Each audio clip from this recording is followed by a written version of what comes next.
South America के जंगलों में एक ऐसी कहानी है जो सिर्फ एक लोक कथा नहीं बल्कि लोगों के लिए आज तक एक खौफनाक वाकया है। इसे एल सिलबोन कहा जाता है, यानी सीटी बजाने वाला।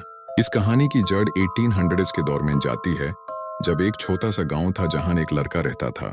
वो लड़का अपने माँ बाप के खिलाफ बहुत ही बदतमीज और जालिम था।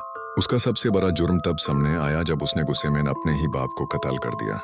कहते हैं उसने अपने बाप का जिस्म टुकड़ों में काट कर एक बोरी में डाल दिया और उसके कंधों पर ले गया। उस वक्त लोगों ने समझा कि ये एक खूनी लानत है जो उस लड़के की रूह के साथ चिपक गई है।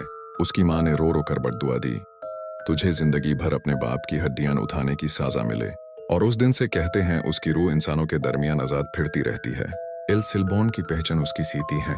सबसे अजीब बात यह है कि अगर तुम जंगल में हो और सीटी की आवाज बहुत दूर से आती महसूस करो, इसका मतलब है कि वो तुम्हारे करीब है।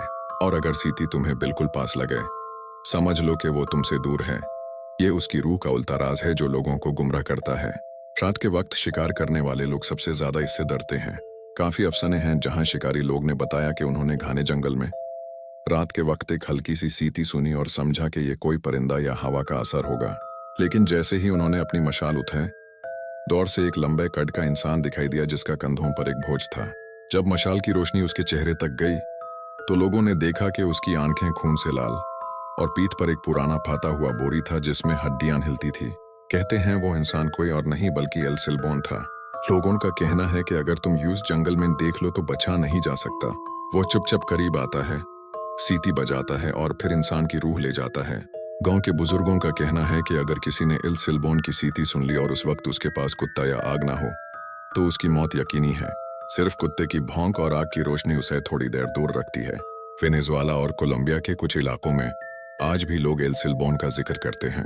बच्चों को डराने के लिए माँ बाप कहते हैं, अच्छी आदत सीखो वरना एल सिलबोन तुम्हें ले जाएगा। रात के वक्त अकेले जंगल में चलना वहां अब भी खौफ की निशानी समझा जाता है। कुछ लोग मानता हैं ये सिर्फ कहानी है, लेकिन कुछ शिकारी आज तक कसम खाते हैं कि उन्होंने उसकी सीटी सुनी है और उसकी परछाई देखी है।